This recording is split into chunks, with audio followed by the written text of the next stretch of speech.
भाई देखिए, पारस हॉस्पिटल में जो गोली चली है, हत्या हुई है, अभी कल भी मैंने आप लोगों को कहा है कि बिहार में कानून व्यवस्था की स्थिति लगातार बिगड़ेगी, अभी और बिगड़ेगी।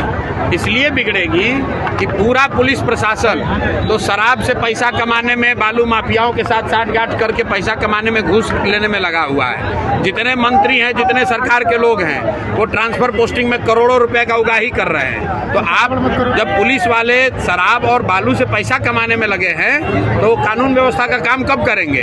तो ये स्थिति न सिर्फ अभी बिगड़ी है, आगे भी बिगड़ने वाली है। सरकार का इकबाल खत्म हो गया है। नीतीश कुमार मुख्यमंत्री के तौर पर काम नहीं कर रहे हैं, उनकी शारीरिक मानसिक स्थिति ऐसी नहीं है। ये बात पिछले कई महीनों से मैं कह रहा हूँ। परिवार का मुखिया, सरकार का मुखिया ही जब अचेतन अवस्था में रहेगा तो निश्चित तौर पर यह स्थिति होगी। ये स्थिति और भयावह होने वाली है।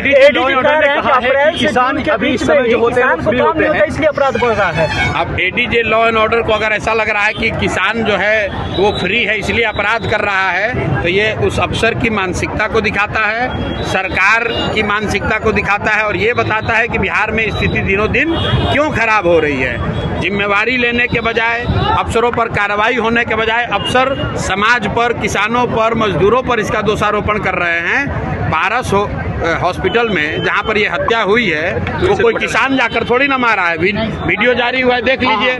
बाजाप्ता लोग 5 गन लेकर जा रहे हैं और जींस पैंट से और शर्ट से निकाल कर मार रहे हैं। और एडीजी लॉ एंड ऑर्डर को किसान खेत में रोपनी करने वाला दिख रहा है तो उनको आंख की जांच कराने की जरूरत है। खान साहब ने कहा है कि शराबबंदी की बात करने वाले लोग बेशर्म हैं। अब ये खान साहब का अपना ओपिनियन हो सकता है। कल प्राइम मिनिस्टर मोतिहारी आ रहे हैं, क्या कुछ कहेंगे आप? क्या डिमांड है? प्राइम मिनिस्टर साहब मोदी जी चौथी बार आ रहे हैं। हर बार पिछले 3-4 महीने से मैं यही कह रहा हूं कि मोदी जी को बिहार में ये बताना चाहिए कि हम लोग की शिक्षा व्यवस्था कब सुधरेगी। मोदी जी को ये बताना चाहिए कि बिहार से पलायन कब रुकेगा। मोदी जी को ये बताना चाहिए कि यहाँ रोजगार फैक्ट्री कब होगा ताकि बच्चों को गुजरात और महाराष्ट्र 10-12 हज़ार रुपए के लिए न जाना पड़े। बाकी की जो बात कर रहे हैं मोदी जी, एक ट्रेन दे देंगे, एक रोड बना देंगे, इसकी हम लोग को जरूरत नहीं है।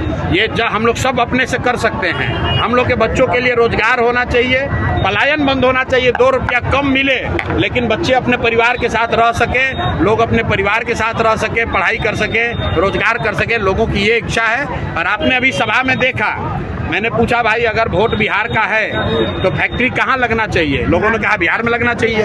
और मैंने ये भी पूछा कि बताओ 15 साल में आप मोदी को वोट दे रहे हो, बिहार के लोग, मोदी जी ने फैक्ट्री कहाँ लगाया है, बिहार में कि गुजरात में? तो हर व्यक्ति कह रहा है कि नहीं गुजरात में लगाए हैं। और फिर मैंने लोगों से पूछा कि ये आपको आगे मंजूर है? तो लोगों ने कहा ये मंजूर नहीं है। अब ये नहीं चलेगा कि आप वोट बिहार में लीजिएगा और फैक्ट्री गुजरात में लगाइएगा। बिहार में बदलाव होगा, बिहार में जनता का राज होगा, बच्चों के लिए शिक्षा रोजगार होगा।